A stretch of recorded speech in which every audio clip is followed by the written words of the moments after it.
Cut off अगर general candidate की बात करें तो राउंड 1 में 50,676 पे लास्ट लॉटिंग आई थी, है ना।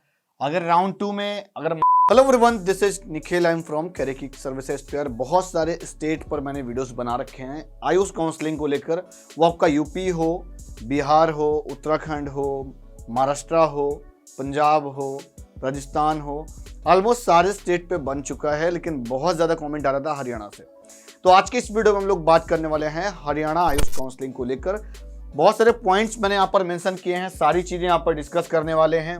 नंबर ऑफ गवर्नमेंट कॉलेज कितने हैं तो मैं आपको बता दूं 2, 1 + 1 आप ऐसे समझ लो। एक ऐसा है जिसकी फीस कम है और एक ऐसा है जिसकी फीस थोड़ी सी ज़्यादा है। फीस स्ट्रक्चर भी दिखा दूंगा with seat intake. Private college की परमिशन कितने कॉलेज की आई है वो वाली लिस्ट भी दिखा दूंगा। उसके बाद में इंस्टीट्यूट पार्टिसिपेटिंग लिस्ट। तो यार ये काउंसलिंग के अकॉर्डिंग टाइम जैसे आगे बढ़ेगा तो मे भी पॉसिबिलिटी हो सकता है कुछ और भी प्राइवेट कॉलेज में लिस्ट में अपग्रेडेशन आ जाए। उसके बाद में फीस स्ट्रक्चर कॉलेज का, जैसे गवर्नमेंट कॉलेज है तो क्या फीस स्ट्रक्चर रहेगा, प्राइवेट है तो देन क्या फीस स्ट्रक्चर रहेगा। उसके बाद में गवर्नमेंट कॉलेज की कट ऑफ, यार सबसे इंपॉर्टेंट चीज़ है। तो इस वीडियो से आपको एक ये आइडिया लग जाएगा अगर हमारी इतनी स्कोरिंग है तो एक हम सेफ स्कोरिंग में है। अदरवाइज आपको ऑल इंडिया कोटे का प्लान करना चाहिए, बिकॉज हरियाणा की कट ऑफ जनरल वाले कैंडिडेट के लिए काफ़ी टफ हो जाती है, मतलब कि एक गवर्नमेंट अलॉटमेंट नहीं मिल पाती है। उसके बाद में सिक्योरिटी अमाउंट या काउंसलिंग प्रोसीजर को लेकर एक डिटेल्ड वीडियो एक अलग से बनाऊंगा कि गवर्नमेंट कॉलेज के लिए क्या सिक्योरिटी अमाउंट आपको पे करना पड़ता है, प्राइवेट कॉलेज के लिए क्या सिक्योरिटी अमाउंट रहेगा। अभी फिलहाल गवर्नमेंट कॉलेज की लिस्टिंग, फीस स्ट्रक्चर और कट ऑफ वाले पार्ट को हम कवर करेंगे। और अभी कुछ इंपॉर्टेंट चीज़ है, मैंने यहाँ पर जो प्रॉब्लम्स आती हैं मोस्टली हरियाणा के कैंडिडेट के साथ में वो लिख रखी हैं। एक तो यार गवर्नमेंट कॉलेज कम है इसलिए कट ऑफ हाई चली जाती है। दूसरा, प्राइवेट कॉलेज में परमिशन की इश्यू बहुत ज़्यादा रहती है। और प्राइवेट कॉलेज की मूविंग स्टूडेंट की कहाँ पर ज़्यादा है तो मैं बोलूँगा मोस्टली जो गुड रैंकर होते हैं जिनको ऑल इंडिया कोटे के थ्रू नहीं मिल पाता है, सॉरी स्टेट कोटे के थ्रू नहीं मिल पाता है, या तो वो ऑल इंडिया कोटे में गवर्नमेंट कॉलेज की तरफ मूव कर जाते हैं। अगर उनको गवर्नमेंट भी नहीं मिलता है तो या तो वो उत्तराखंड में टॉप कॉलेज के लिए मूव करते हैं या तो अपने हरियाणा में ही जो कॉलेज उस टाइम पे आता है परमिशन में वो ले लेते हैं। और एक हरियाणा की खास बात ये है, कुछ इंपॉर्टेंट चीज़ें भी हैं वहाँ पे। सबसे अच्छा कॉलेज जो है हरियाणा में वो भी है, तो ये भी बहुत ज़्यादा डिमांडिंग रहता है। लास्ट ईयर इसकी थोड़ी सी परमिशन लास्ट में आई थी, मॉपअप राउंड में ही आई थी। राउंड 1 राउंड 2 में ये पार्टिसिपेट नहीं किया था, तो इसकी कट ऑफ को लेकर इस पे एक इंडिविजुअल वीडियो बनेगा। क्या कट ऑफ रहेगी, क्या फीस स्ट्रक्चर था लास्ट ईयर, मैं कोशिश करूंगा जो स्टूडेंट्स गए हैं उनके थ्रू भी एक फीडबैक इंटरव्यू वीडियो भी लेकर आऊँ। उसके बाद में approaching for government Ayurvedic medical college. तो यार मैं बोलूँगा अप्रोचिंग अपनी ऐसी रखना, अगर जो आगे कट ऑफ दिखाने वाला हूँ उस कट ऑफ की अगर आप रेंज में नहीं आ रहे हो तो आप अपने ऑल इंडिया कोटे की तैयारी कर लो। और अदरवाइज आप हमारी टीम से भी डिस्कस कर सकते हो कि आपको क्या करना चाहिए, आपको सेल्फ फाइनेंस वाली सीट उत्तराखंड में अप्रोच करनी चाहिए कि नहीं करनी चाहिए। सिक्योरिटी अमाउंट वगैरह की हम बात फिर किसी अनदर वीडियो में करेंगे। अभी फिलहाल हम डायरेक्टली कट ऑफ वाले पार्ट पे आ जाते हैं। कट ऑफ अगर जनरल कैंडिडेट की बात करें तो राउंड 1 में 50,676 पे लास्ट लॉटिंग आई थी, है ना। अगर राउंड 2 में अगर मार्क्स के टर्म से बात करें तो 546 तक, जो मॉपअप में थोड़ा बहुत एक्सटेंडेड रहेगा तो 53,000 तक अलॉटमेंट यहाँ पर मिली हुई थी। लेकिन ऑल इंडिया कोटे में ना यार, ऑल इंडिया कोटे में अगर आप पार्टिसिपेट करते हो तो गवर्नमेंट एडेड वगैरह आपको 80-85,000 रैंक तक इस बार चांसेस बन सकते हैं। मैं बोलूँगा 75,000 एकदम सेफ जोन में है। महाराष्ट्र वाले गवर्नमेंट एडेड निकल ही जाएंगे तो उधर की तैयारी कर लो भाई, जो इसके बीच के बच्चे बच रहे हैं।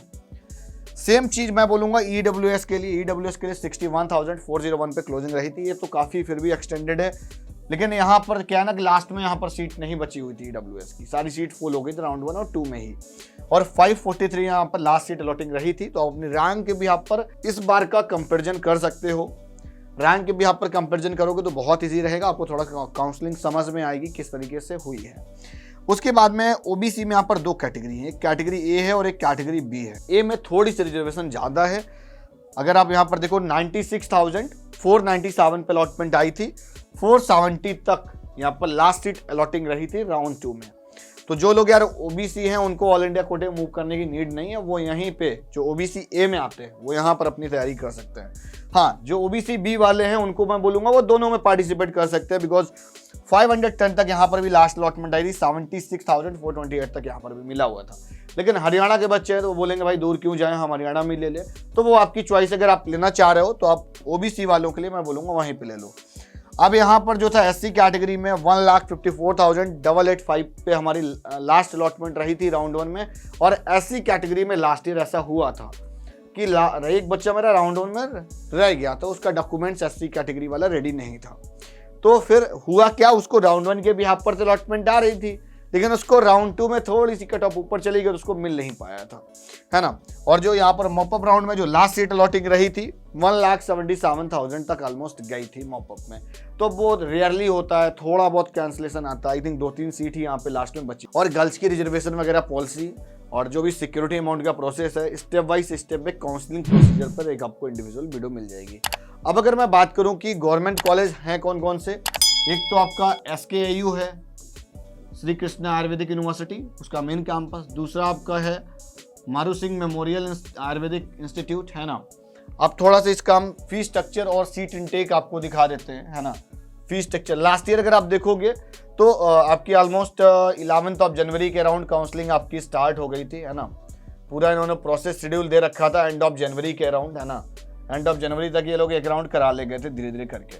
तो ये इन्होंने पूरा शेड्यूल दे रखा है। अब उसके बाद में यहाँ पर कितने इंस्टीट्यूट उस बार पार्टिसिपेट किए थे वो लिस्ट यहाँ पे दे रखी है। देखो, श्री कृष्णा आयुर्वेदिक कॉलेज जो हमारा मेन वाला 63 सीट थी, ठीक है ना। उसके बाद में Shri Maru Singh memorial institute of Ayurveda महाविद्यालय जो है ना सोनीपत में। तो ये 2 इंस्टीट्यूट थे जो कि यहाँ पर पार्टिसिपेटिंग इंस्टीट्यूट भी लिस्ट में रहे थे। ये इनकी ऑफिशियल वेबसाइट है, तो आपको सारा का सारा डेटा यहाँ पे मिल जाएगा।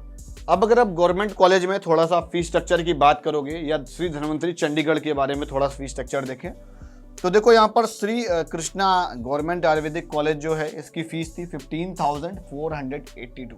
ये फर्स्ट ईयर की कंप्लीट फीस है। सीट इनटेक 63 है। उसके बाद में मारू सिंह मेमोरियल की जो फीस थी 67,500, इसकी फीस थोड़ी सी ज़्यादा है। दोनों कॉलेज अप्रूव्ड थे। उसके बाद में आप श्री धन्वंतरी चंडीगढ़ की बात करोगे तो 5.52 लाख पर ईयर उनका ऑफिशियल फीस रहा था। तो आई थिंक आपको ये सारा पार्ट समझ में आ गया होगा। गवर्नमेंट कॉलेज की फीस, प्राइवेट कॉलेज की फीस, कट ऑफ, अगर आप कट ऑफ का पोस्ट करके स्क्रीनशॉट लेना चाह रहे हो तो आप ले सकते हो। अगर आपको कुछ डाउट क्वेरीज हैं, आपको कुछ काउंसलिंग में हेल्प चाहिए तो आप हमारी टीम से काउंसलिंग में हेल्प ले सकते हो। मिलता हूँ नेक्स्ट वीडियो में फिर किसी नई जानकारी अपडेट के साथ में। तब तक के लिए बाय बाय।